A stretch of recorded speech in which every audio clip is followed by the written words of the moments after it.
Hello and welcome, ladies and gentlemen, to Empire Total War. This will be a little mini-series for the channel, and, well, this is how it's going to go. I'm going to record this basically in my spare time, and it's probably going to be finished by the time you're watching it, and I will have probably played this like weeks ago. So my idea is to do a small little mini campaign with Austria focusing on the Balkans and the Ottoman Empire, and do a really story-driven, sort of role-play-ish campaign of Austria fighting in the Balkans and attempting to secure it as a sort of colony, or as basically more more territory in a land grab move against the Ottomans, due to the pressure of other nations in Europe having colonies and Austria being sort of left out of the entire scramble for both the Americans and Africa, and so on and so on and so forth.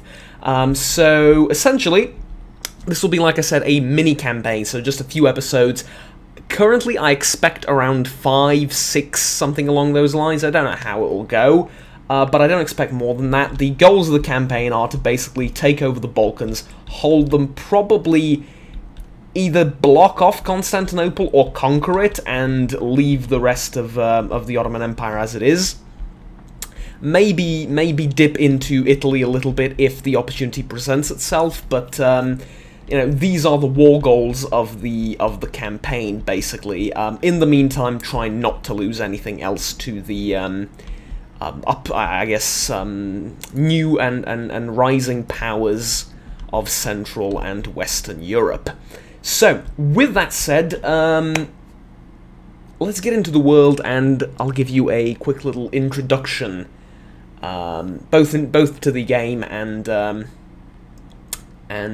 to what we're going to be doing and what the scenario is. I'm running Imperial Splendor mod with a couple of different sub-mods and a turn per year mod, which basically is going to make the entire campaign last just a couple of years rather than 20 or 30, however many it would be otherwise. So I want this to be very focused. And with that said, the campaign and the war and this basically expansion of the Austrian Empire has already begun. So with that said, let's get into the intro. The year is 1700, and Imperial Austria finds itself at a crossroads. It is being left out of the colonies and the land grabs of the Great New World, both the Americas, Africa, India as well. Austria has no access to any of these territories, and so to expand and to keep itself a competitive world power on the world stage, it must seek land elsewhere, and its southern neighbour, the Ottoman Empire, is the only logical direction in which they are to go. Austria has been at war with the Ottomans for hundreds of years at this point, on and off, and the campaign started now in the 1700s by King Leopold I, promises to put an end to the centuries-long conflict and back-and-forth nature of the Austrian-Ottoman wars. Firstly, to the west, north, and east, the borders of the Austrian Empire are not very well defended. However, diplomacy and alliances hold borders where soldiers and forts cannot. Dresden, Saxony, Bavaria, the Prussian Kingdom, and the Polish-Lithuanian Commonwealth are all on good terms with the Austrians at this time, though that can change. This means that the borders to the all three directions are basically secured, and whilst there is some unrest in Prague, the Empire appears to be stable at this time, with some economic reform and investment into the key cities of Prague, Bohemia, Vienna, Breslau, and most likely the province of Hungary as well. The Austrian Empire should be able to economically support itself enough during this war and expansion into the Balkans, but with the situation in the world being very dynamic and changing within months, it is very likely that there will be problems in some parts of the world that are not just the Balkans very soon. With that said, the Austrian Empire actually finds itself at a major disadvantage against the Ottoman forces. At least initially in the war, there will be some headway, as seen here, and the first steps of the war have already been taken. The Austrian army has declared war some months ago, and it has taken the fort of Hunedoara with a block or a regiment of militia, some artillery and cavalry, and they are able to hold the fort against any minor incursions of the Ottomans. They've also made their way into Fort Ključ in Bosnia. They're a small regiment of two, a small army of 2 regiments is holding the fort, again, against any smaller incursions of the Ottomans, but any serious, large military force that the Ottomans can muster will not be able to, will basically not be stopped by any of these minor forts and positions. The Croatian coast of Dalmatia is basically a very large weak spot for the Austrians as well, as it has no forts and is not defended at all, and the Austrian city of Zagreb as well is in serious risk of being taken. Also, there is no technological advantage that Austria has. Most of its technological advances historically came in the 1750s and the 19th century, so mid 18th and 19th century. At this time, the Ottomans and the Austrians are more or less on a level playing field. The Ottoman army preferring and having access to more muskets than the Austrian army having more access to more muskets and cannons compared to the Ottomans, but numerically and technologically speaking, and especially in terms of industrialization, they are at a more or less level playing field. Now, the one advantage that the Austrians do have is that quite a bit of Ottoman land is undeveloped, especially in the Balkans. There aren't that many factories, manufactories, or cities, or villages, or towns being developed, so, or at least producing goods at this time. So, effectively, if Austria is going to win the war and is going to basically dig itself out of the disadvantage, that being the lack of manpower, funding, general size, and defensibility of its borders, Austria will need to move in quickly, secure territory, and defend the newly conquered provinces of the Ottomans, rather than fight in its own territory. So, to that end, the Ottomans will send massive swaths of reinforcements from Istanbul, Anatolia, Jerusalem, Damascus, and especially Cairo. However, these will take a long time to reach the Balkans. For now, Austria has a bit of an advantage, but reinforcements are already pouring in from the south and the southeast. Like I said, the first moves have already been made, and the Austrian main army under Prince Eugen von Savoyen have besieged Belgrade, Serbia. Their plan is to take the city and the province itself and focus Ottoman efforts here on the main army, where the Austrians will have an advantage when it comes to fighting, both in the terrain, in the garrison, and the defensive settlements present within Belgrade.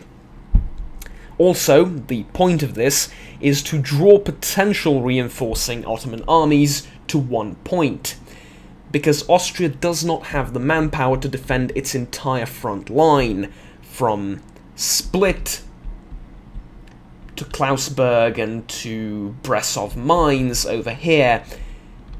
The front is simply too wide.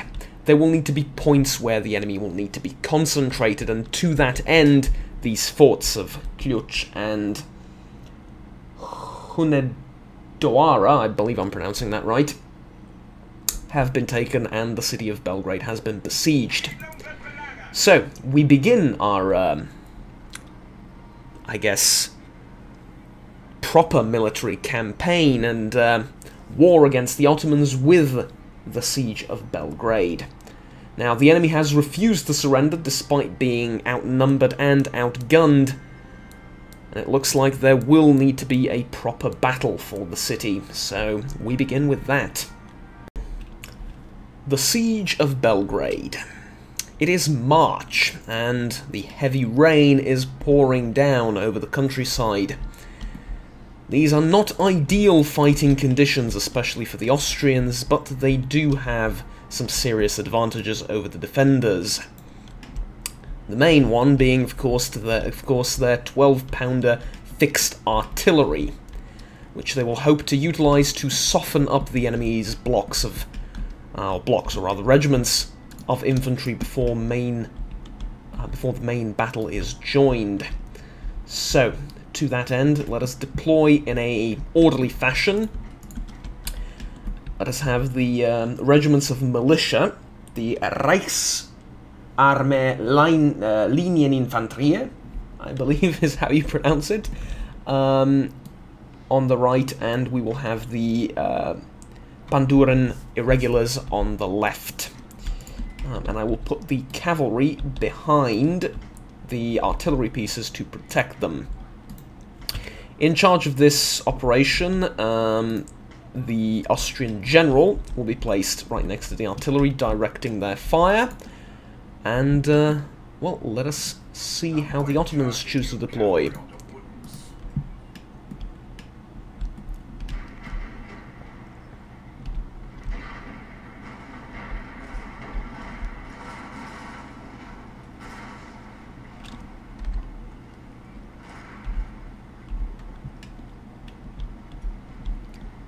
It appears that they have deployed somewhat randomly, as is expected from an unorganized militia basically defending the town, and not even militia of the town. These are mostly Muslim locals from around the province, not actually the province itself, but from neighbouring areas, parts of Epirus, modern-day Albania, and parts of Bosnia, and some are from Turkey, actually, so, or Anatolia, rather, I should be more specific.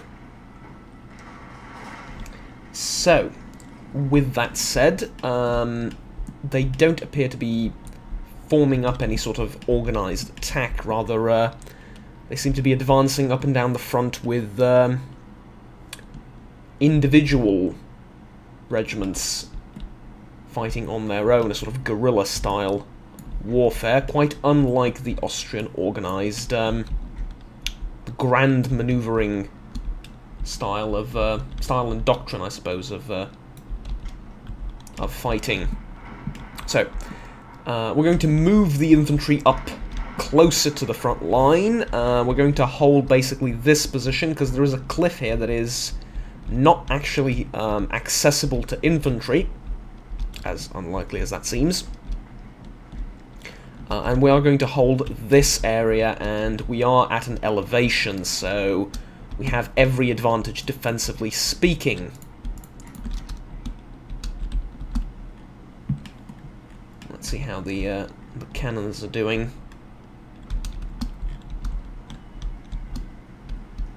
They don't have the best shots and the best angles at these positions, but this will do.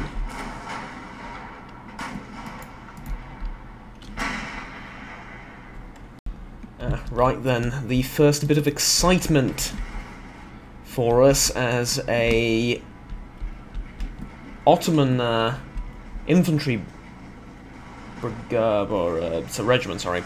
Ottoman infantry regiment has apparently decided to charge the cannons, which ended as well as you might think. Not the wisest maneuver, but it is what it is. A swift countercharge by the Hungarian Hussars is able to deal with that, and the battle continues regularly.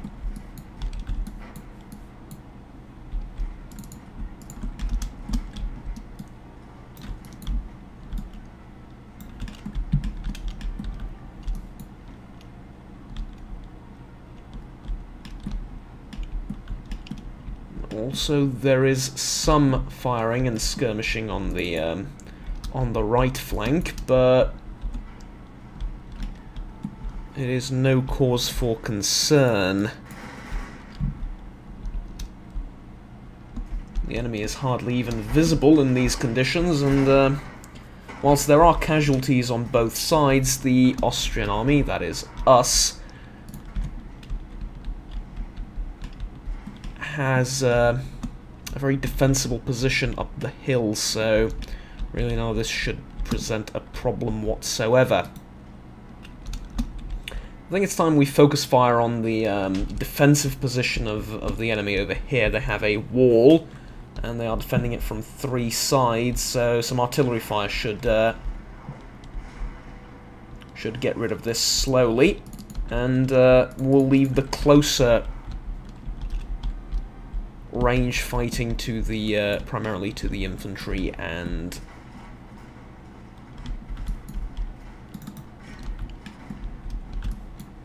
the cavalry. Speaking of,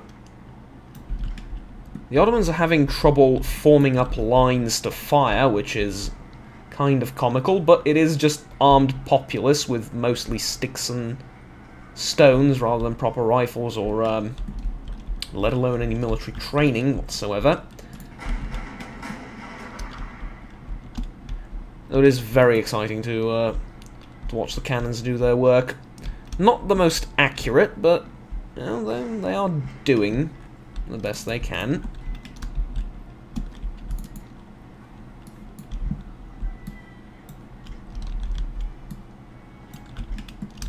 Let's reposition the cavalry and right, these are fleeing. There is now just one more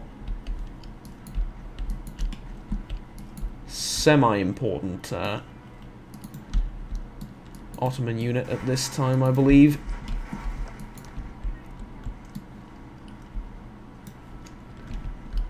So let's reposition the line infantry to deal with that. And we also will move forward. Actually, what I'm going to do is I will turn these back on. Thought about turning them off, but you can't actually see what I'm doing and where all the troops are. It's very difficult to keep track of, and the minimap is kind of horrendous. So yeah, I think this is a less immersive but better viewing experience. Now, unfortunately, fixed artillery, as the name suggests, can't be moved. For I would like to actually get them in closer to their targets and shell this a little bit more effectively, but unfortunately we can't do that. What we can do, though, is move up here with our infantry. Oh, and actually, due to the peculiar nature of the terrain, can actually fight these 3 regiments of enemy infantry from this sort of hill over here, and they won't actually be able to get here, and the terrain elevation will certainly help with mitigating their advantage.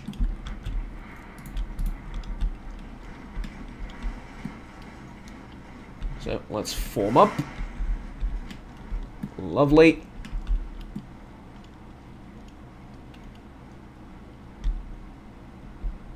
So around 180 soldiers left in that regiment. That should, well, those numbers should dwindle down fairly quickly after a few volleys from all 3 of our regiments here. There we go. Oh, we are taking fire.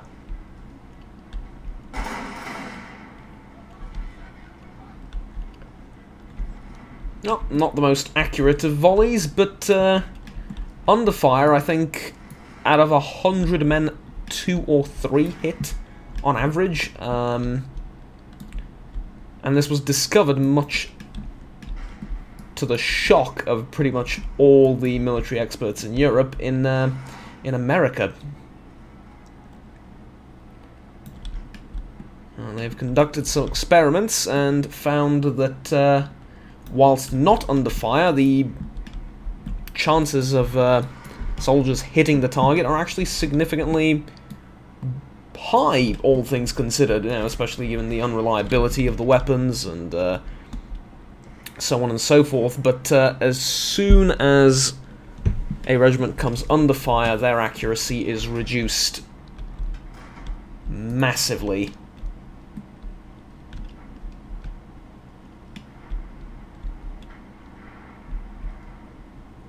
Now, this regiment is actually one of the 2 professional army regiments on the battlefield, and somewhat foolishly, they are using it in isolation, completely disconnected from the rest of the Ottoman army, so this will not bode well for them, though they do have some good terrain.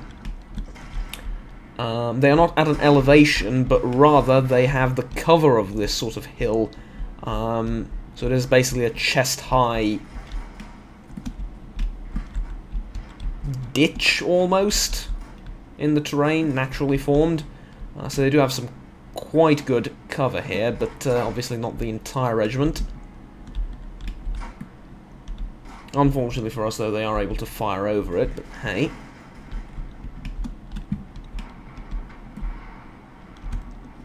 So far, some lighter casualties on the 3 line infantry regiments, but that's what they're there for.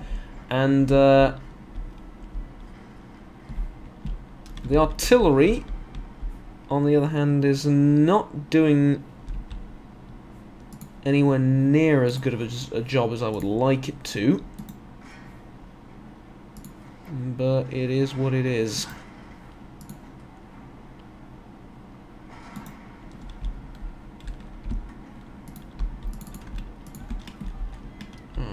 Let's move in the cavalry as well, and we are drawing this battle to a close, basically. I would like to move in the irregulars as well, simply because they outrange the civilian autos. And whilst that was happening, the 7th Auto Bashi Bazouks have routed from the field, having lost, well, exactly half of their number. And they did fight bravely, one has to admit. Oh no, they've changed their mind. They've found their courage once again. Let's move up and dissuade them from actually fighting us any further. Right. Double time.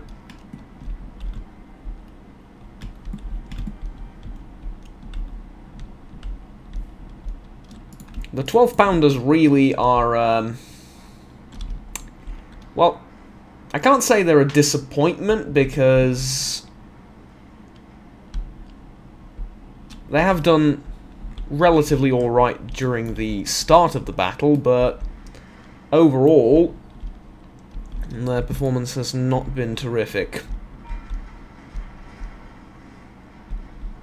Though, in fairness, the enemy does have a really good position, and they are out of range practically, so can't really blame them.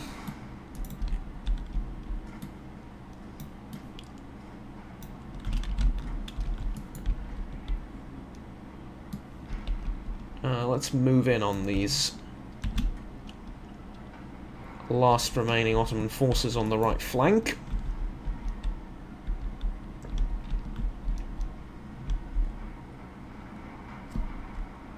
Right. Well, with the Ottomans on the right flank having been routed, our attention is now drawn to the heavily fortified I'm not sure how to call this. It's basically just a small fenced-off, or rather walled-off area, but you know, it is a heavily fortified position when you don't have any artillery that can reliably hit it. So, quite unfortunately for us, this will take some considerable effort to remove the defenders from this area, but we shall begin by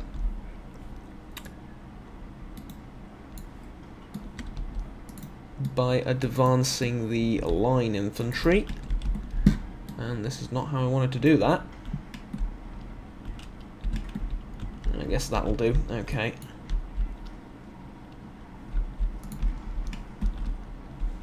And this as well, good.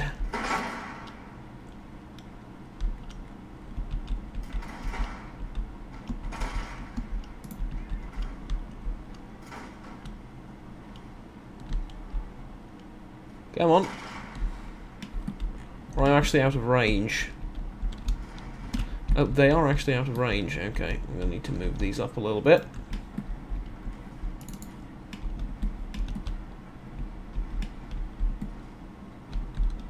Now, there is a whole extra regiment here, but I'm not sure I can position it to effectively fight the enemy.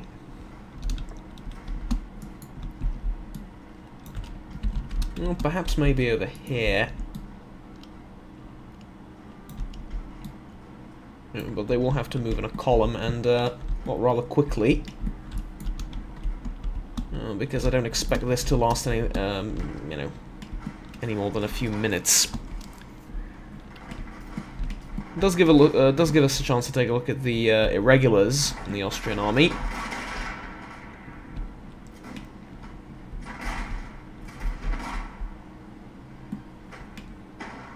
Quite a sight to behold. And actually, historically speaking, and I guess globally more so speaking, this is one aspect and one area in which the Austrian army is sort of ahead of its time, or if not the only aspect in which it is ahead of its time in the current scenario and the current situation. Essentially, at the beginning of the 17th century, of the 18th century, no army in Europe focused on light infantry. Light infantry, if it did exist, was sort of low on the priority scale, and there weren't that many regiments, nor was that a priority or a focus or a matter of concern in any way, shape or form. Light infantry was usually attached to line infantry regiments for support purposes or various other reasons, but a line infantry regiment was the be-all, end-all. Light infantry regiments, on the other hand, were basically non-existent. They were few, small, and usually attached to others. However, having realized through experience the European powers, the just overall importance of a line infantry and light infantry regiment working together,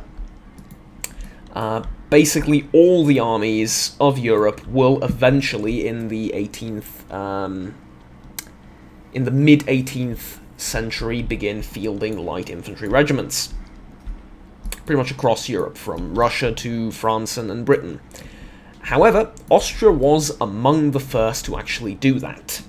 There were some, of course, in Italy, there were exceptions to exceptions everywhere, but Austria was among the first to actually field proper light infantry regiments on the battlefield. And, well, this is it. So you might wonder what makes a light infantry regiment so important. Well, first of all, maneuverability and style of warfare. As you can see, a line infantry regiment relies on sheer force, firepower, and discipline to hold its ground against overwhelming enemy fire. A light infantry, on the other hand, spreads out. This makes them harder to hit. This makes it so They are more flexible, but they don't hold territory as well, and they are more vulnerable to charges. Cavalry, especially cavalry, cavalry regiments will decimate. Speaking of, we do need to retreat our cavalry a little bit. They are taking fire. Cavalry regiments will absolutely decimate light infantry, but provided they are guarded against cavalry, this, in firefights, makes it so that they are more difficult to hit, and they are able to actually shoot the enemy more reliably. What I mean by that is, first of all, they are usually better equipped in terms of their rifles, and they are usually better shots. But also, on the other hand, you also see that all of the 100 men in the regiment are actually firing their muskets and shooting at the enemy. Whereas with a line regiment, only the front row, only the front rank, maybe the second or the third later down the line with firing drills will actually be actively engaged in fighting. The rest, sitting in the rear of the regiment, will just have to wait for their turn, which will or will not arrive. There are some fire drills that change this a little bit, but effectively speaking, you always have soldiers in the rear that are not fighting and are essentially taking up resources at that point because they are there as reserves, effectively, but you are not using them. Light infantry does not do this, however. Light infantry maximizes its firepower. Of course, this does come at a price. There are also other reasons for having light infantry: skirmishing, being able to get away quickly from the enemy, take positions, hide in forests, use terrain more effectively, so on and so forth.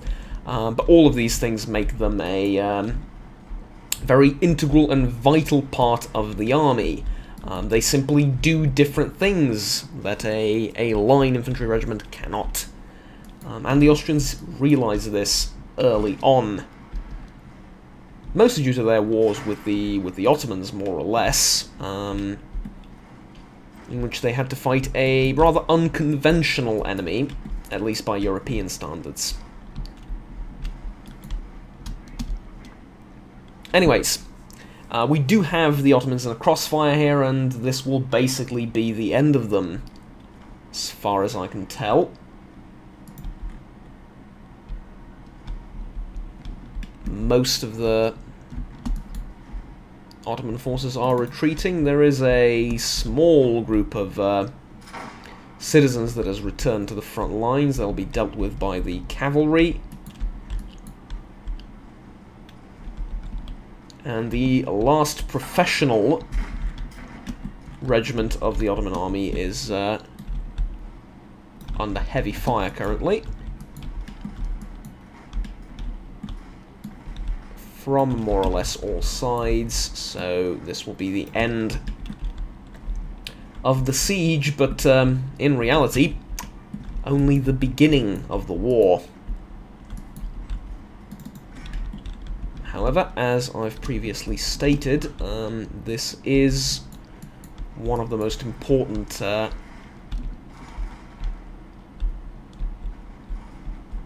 offensives in the war currently. Taking Ottoman territory quickly and holding it will be key for the entire campaign.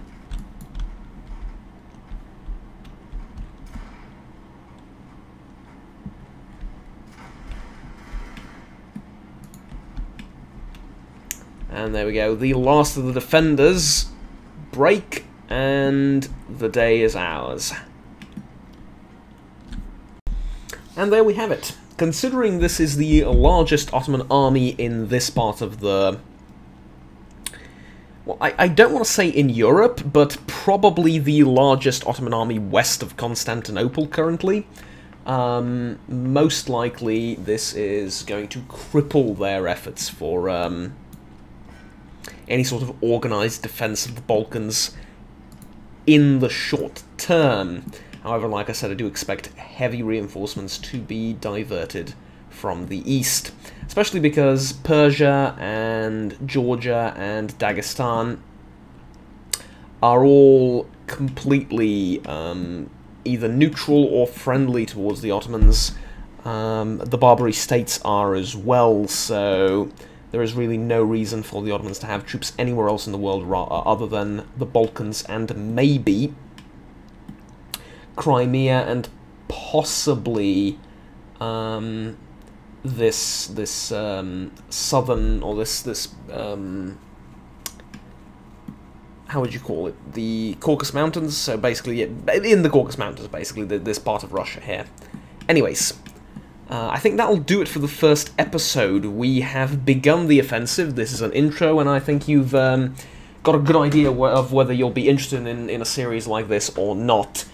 If you are, then another episode will be uploaded shortly. Probably, I think I'll do one a day, considering they're going to be a little bit lengthy, but yeah, we'll definitely one each day, and completely unobscured, and as an extra sort of bit of content not related to any other series that I have going or any other things that I'm doing for the channel currently.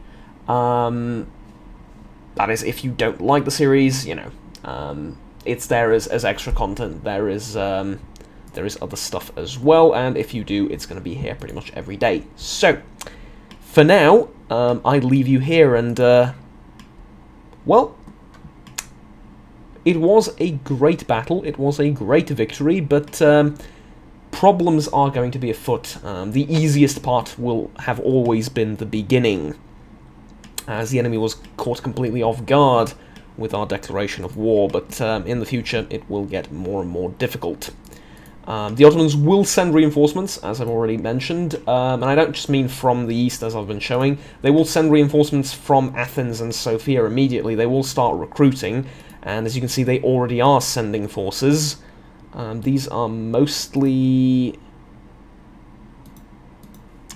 well, they're mostly cheap and inexperienced infantry regiments, but they do need to be dealt with.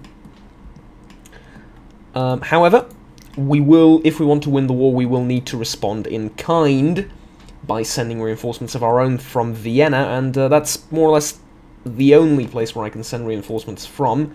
Also Transylvania, but that is going to have problems of its own, as the Ottomans control both Moldavia and Crimea through their protectorate, so I kind of expect to be attacked from the east in this case, so there will need to be forces stationed here permanently to defend Transylvania, but for now, that's been it. Thank you very much for watching, I'll see you all next time, and we will have some, maybe a little bit illogical decisions at times, where I could just take this whole army and fight the Ottomans here, but I do want to have a bit of more of a story going, a bit of more role-playing, and tell a sort of tale of this conflict that I've come up with, rather than play and game the game and maximize all the make all the proper decisions and maximize my min-max and basically maximize my efficiency at winning. Anyways, until next time, have fun, take care, bye bye.